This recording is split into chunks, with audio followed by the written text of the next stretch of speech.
శ్రీ విఘ్నేశ్వరాయ నమః. ఓం శ్రీ మాత్రే నమః. ఓం సర్వమంగళాయ నమః. ఓం శ్రీ గురువే నమః. ఈరోజు హస్తరేఖ జ్యోతిష్యుల భాగంగా ఆయుష్ రేఖ గురించి పూర్తిగా మీకు డీటెయిల్స్ ఇస్తున్నాను. మరో వీడియోను మీ ముందుకు తీసుకొస్తున్నాను. నచ్చితే లైక్ చేయండి, షేర్ చేయండి, సబ్స్క్రైబ్ చేసి బెల్ ఐకాన్ కూడా 10 మందికి షేర్ చేయండి. ఈరోజు ఆయుష్ రేఖ అనేటువంటిది చిన్నదైనకో. ఇప్పుడు ఆయుష్ రేఖ, ఈ ఆయుష్ రేఖ అనేటువంటిది చిన్న రేఖగా ఉందనుకోండి. వాస్తవంగా ఆయుష్ రేఖ ఇక్కడ బయలుదేరి మణిబంధ రేఖల కింద దాకా రావాలి. అలా కాకుండా ఆయుష్ రేఖ ఎలా వచ్చింది? చిన్న రేఖ మధ్యలోకి వచ్చి ఆగింది. ఇక్కడ కింద ఏ పాయలు లేవు, సైడ్లు గ్యాపులు కానీ సైడ్ అడ్డ ఏ రేఖలో పాయలు లేవు. ఒక ఆయుష్ రేఖ ఎవరికైతే చిన్నదిగా ఉంటుందో వీర్య శక్తి తక్కువ, స్త్రీకైనా పురుషుకైనా, అంటే సంసార జీవితం కొంచెం విరక్తిగా ఉంటుంది. అదేవిధంగా బటన్ వేలు పక్కకు పోయినా, బటన్ వేలు పక్కకి అంటే ఈ రేఖ అనేటువంటిది ఇలా బటన్ వేలు ఉంటుంది.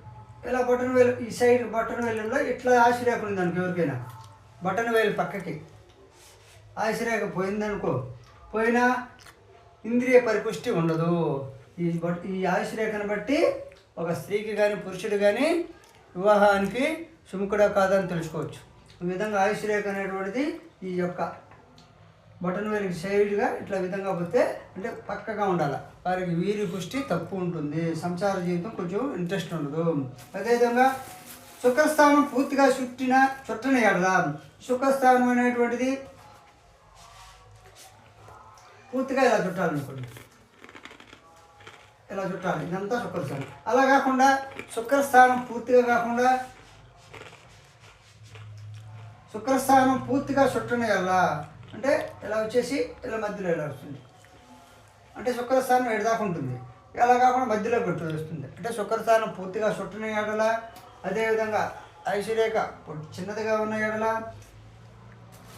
వారికి సంతానం కుటుంబ వృద్ధి తక్కువ. కొంతమంది సంతానం లేదని నిందిస్తుంటారు కదా, ఈ ఆయుష్ రేఖను చూస్తారు. ఈ ఆయుష్ రేఖ అనేటువంటిది శుక్రస్థానం ఇట్లా కాకుండా ఈ సైడ్ వెళ్ళిపోతే వాళ్ళకి సంతాన వృద్ధి తక్కువ ఉంటుంది, కుటుంబ వృద్ధి తక్కువ ఉంటుంది. అదేవిధంగా మంచి ఆయుర్దాయము, కుటుంబ అంటే దాన్ని దయాదాక్షిణ్యం అనేది ఉండదు. అదేవిధంగా స్త్రీ ద్వేషం ఉంటుంది. అంటే ఇంక వీరి పుష్టి లేదు కాబట్టి, స్త్రీని సుఖపెట్టలేడు కాబట్టి వారికి స్త్రీ ద్వేషం పెంచుకుంటాడు. ఈ విధంగా ఆయుష్ రేఖ చిన్నదిగా ఉన్న శుక్రస్థానం పూర్తిగా చుట్టని ఎడల స్త్రీ ద్వేషం ఉంటుంది, స్త్రీ మీద విరక్తి కలిగి ఉంటుంది. అదేవిధంగా శుక్రస్థానం పూర్తిగా చుట్టి ఉండిన ఈ విధంగా ఈ రేఖ అనేటువంటిది ఇక్కడి నుంచి బయలుదేరినప్పటికీ బొటనవేలు శుక్రస్థానం పూర్తిగా ఇలా చుట్టింది అనుకో. పూర్తిగా శుక్రస్థానం ఆయుష్ రేఖ కానీ చుట్టిన ఎడల మంచి ఆయుర్దాయం ఉంటుంది. రెండు హస్తాల రేఖలు అంటే అటువంటిప్పుడు ఈ యొక్క బొటనవేలు పక్కన ఉంది కాబట్టి రెండు హస్తాల్లో ఈ విధంగా ఒక హస్తంలో కూడా బాగుంటే ఎడమ చేతి అయితే బాల్యం గతం, కుడి చేయి పురుషులకి, ఎడమ చేయి స్త్రీలకి ఫస్ట్ స్టార్టింగ్ అవుతుంది. కాబట్టి ఈ రేఖ అనేటువంటిది రెండు హస్తాల్లో కూడా బాగున్న ఎడల అంటే చూడాలి. రెండు ఎడమ చేయి కుడి చేయి రెండు చూడాలి ఆయుష్ రేఖని. ఈ విధంగా చూసేటప్పుడు ఆయుష్ రేఖ బాగా ఉండి ఆయుష్ రేఖ బాగా ఉండి ఖండించిన ఎడల ధైర్య సాహసాలు, స్వేచ్ఛ, ఆరోగ్యంగా బలంగా ఇందురు. ఈ ఆయుష్ రేఖలో కటింగ్లు కానీ అడ్డమైన రేఖలు కానీ ఈ విధమైన కత్తిలు కానీ ఏ విధమైన చుడు కానీ లేకుండా శుక్రస్థానం పూర్తిగా చుట్టి ఈ బొటనవేలు పక్క నుండి ఆయుష్ రేఖ ప్రారంభమైనప్పటికీ వారికి పూర్తిగా జీవితం అనేటువంటిది ఆయుష్ అనేటువంటిది ఉంటుంది. ధైర్య సాహసాలు ఉంటాయి, ఎక్కువ ఆరోగ్యంగా బలంగా ఉంటారు. అదేవిధంగా ఆయుష్ రేఖ మోటుగా, ఈ ఆయుష్ రేఖ అనేటువంటిది మోటు కంటే చాలామందికి లావుగా ఉంటుంది. చూడండి ఇలా లావుగా మొరటుగా కలర్ తప్పి ఉంటుంది మోటుగా. అదేవిధంగా గొలుసు కట్టు చూడండి, గొలుసులుగా ఉంటుంది కొంతమందికి రేఖ. అంటే ఈ గొలుసు కట్టు ఎంతవరకు ఉంటుందో ఏ భాగంలో ఉందో ఆ భాగంలో మనకు అనారోగ్యం అని చెప్పుకోవాలి. ఆయుష్ రేఖ మోటుగా గొలుసులాగా ఉండిన సోమరితనం ఎక్కువ, పని చేయాలంటే బద్ధకం ఎక్కువ, సోమరితనం ఎక్కువ. ఈ రేఖ సన్నంగా ఉన్న అంటే ఈ విధంగా మోటుగా బొలుచుకట్టుగా ఉంటే సోమరిపోతనం ఎక్కువ, ఆరోగ్య సమస్యలు కూడా వచ్చే సూచనలు ఉంటాయి. అట్లా కాకుండా ఈ ఆయుష్ రేఖ అనేటువంటిది చూడండి సన్నగా ఉంటుంది, కనిపించి కనబడి కొంతమందికి బలం ఉండదు. చూడండి ఆయుష్ రేఖ సన్నగా ఉంటే వారికి ఓపిక తక్కువ, ఆయాసం ఎక్కువ, వీర్య బలము తక్కువ. అంటే ఆయుష్ రేఖ ఎంత బలం ఉంటే అంత జీవితంలో పురుష లక్షణాలు ఎక్కువ ఉంటాయి. ఆయుష్ రేఖ సన్నగా ఉంటే పురుష లక్షణాలు తక్కువ, వీర్యం తక్కువ, సంతానం తక్కువ, ప్రతి పనిలో కూడా పని చేయాలంటే నీరసం వచ్చి ఓపిక తక్కువ ఉంటుంది. రసికత అంటే స్త్రీ సంభోగంలో కూడా వెనుకబడిపోతాడు సన్నగా ఉంటే ఆయుష్ రేఖ. అదేవిధంగా ఆయుష్ రేఖ బర్రిలాగా నల్లంగా బర్రిలాగా ఉంటే మందంగా, ఆయుష్ రేఖ బర్రిలాగా ఉంటే చూడండి ఈ విధంగా ఆయుష్ రేఖ అనేటువంటిది బర్రిలాగా ఉంటుంది. చాలామందికి ఆయుష్ రేఖ బర్రిలాగా మందంగా ఉంటే, వెడల్పుగా కూడా ఉంటే జీవశక్తి తగ్గును. అదేవిధంగా పశుబలం ఉండును, ఒరువులు ఎంతైనా మోస్తుంటారు. అభిమానం ఉండదు, ఇట్లా ఉండేవాడికి అభిమానం అనేది ఉండదు. వివేకం తక్కువ, వివేకం అనేటువంటిది గౌరవం అనేది ఉండవు, తక్కువ ఉంటాయి.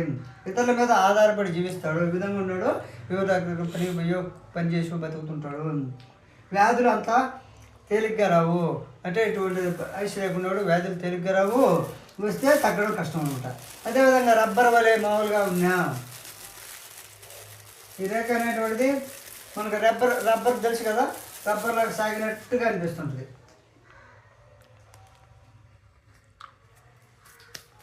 సాగినట్టుగా రబ్బర్ లాగా రేఖ ఎవరుకుంటుందో మనం చేయి చూస్తే మనకు అర్థమైపోవచ్చు. రబ్బర్ లాగా కనపడంగానే ఇదేంద్ర రబ్బర్ లాగా ఉంది, మనకు కలగానే ఉంటుంది రేఖ.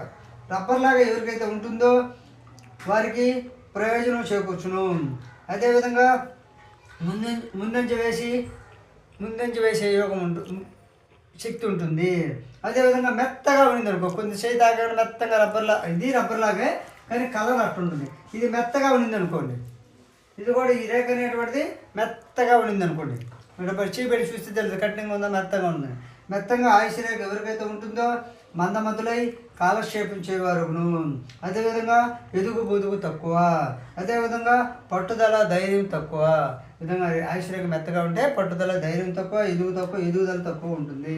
కాబట్టి నేను చెప్పినటువంటి రెమెడీలు చేసుకుంటే మన చేతిలోనే ఉంటుంది మనకు జీవితం. ఎందుకంటే ధర్మంగా పోతున్నప్పుడు అధర్మ పనులు ఎక్కువ కాబట్టి సమస్యలు వస్తుంటాయి.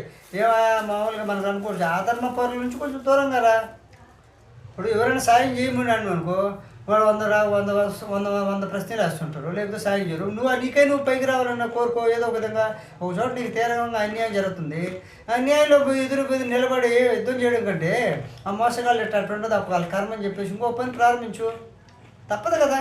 ఇంకా మోసగాళ్ళని 1 రోజు 2 రోజులు 3 సంవత్సరాలు 10 ఏళ్ళు 20 ఏళ్ళు 30 ఏళ్ళు అడగదు, వాళ్ళు చేయలేదు.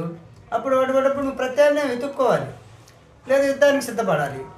యుద్ధానికి సిద్ధంగా పరిష్కారం దొరకదు అనుకున్నప్పుడు, వాళ్ళు మోసగాళ్ళ శాతం ఎక్కువ ఉన్నప్పుడు ప్రత్యామ్నాయము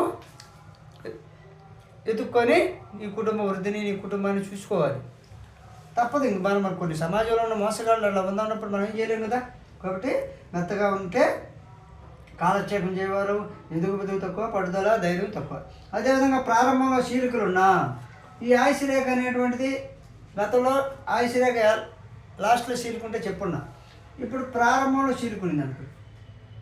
ఇది ఆయుష్ రేఖ అనేటువంటిది ప్రారంభంలో 2 భాగాలు వచ్చి ఇలా చీలు ఉంటుంది. ప్రారంభంలో చీలుకున్న న్యాయ బుద్ధి ఉంటుంది. అదేవిధంగా విశ్వాసపాత్రుడు, నమ్మకంగా పనిచేస్తాడు. ఫలితం వచ్చినా రాకపోయినా నమ్మకంగా పనిచేసేవాడికి ఆయుష్ రేఖ పీలుకుంటుంది. మిగతా వాళ్ళు శాస్త్రాలు చేత దుర్మార్గులు, అది వేరే విషయం.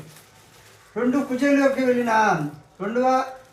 ఈ రేఖ అనేటువంటి పై అనేటువంటిది ఇదే 2వ కుజ, ఇది పైన ఇది 2వ కుజ అనుకో, ఇది బొటన వేలు, ఇది 2వ కుజ. ఈ పై అనేటువంటి 2వ కుజలోకి పోయింది.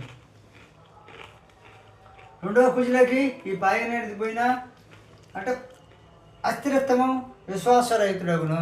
అంటే ఈ రేఖ అనేది ఈ పాయి చేస్తే మంచిదే, కానీ ఈ పాయిల యొక్క ప్రారంభ స్థానం ఎక్కడ చూసుకోవాలి. ఈ పాయిలు అనేటువంటిది చూడండి, ఆయుష్ రేఖ మధ్యలో వచ్చింది, ఈ రేఖ అనేటువంటిది పాయ మధ్యలోనే ఉంది, ఇది కుజిస్తాను. ఇట్లా కాబట్టి ఈ రేఖ అనేది పాయ అనేది కుజిస్తాను లేకపోయింది అనుకోండి. చూడండి పాయ రంగానే ప్రారంభ స్థానం మనం గుర్తుపెట్టుకోవాలి. ఆయుషరేఖ ప్రారంభంలో కుజిస్థానం రెండో కుజిలోకి పోయినా అప్పుడు అస్థిరత్వం తక్కువ, విశ్వాసరహితుడగును. కాబట్టి ఇప్పుడు నేను చెప్పినటువంటి ఆయుషరేఖను గురించి వీడియోని నచ్చితే లైక్ చేయండి, షేర్ చేసి సబ్స్క్రైబ్ చేసి బెల్ ఐకాన్ నొక్కండి.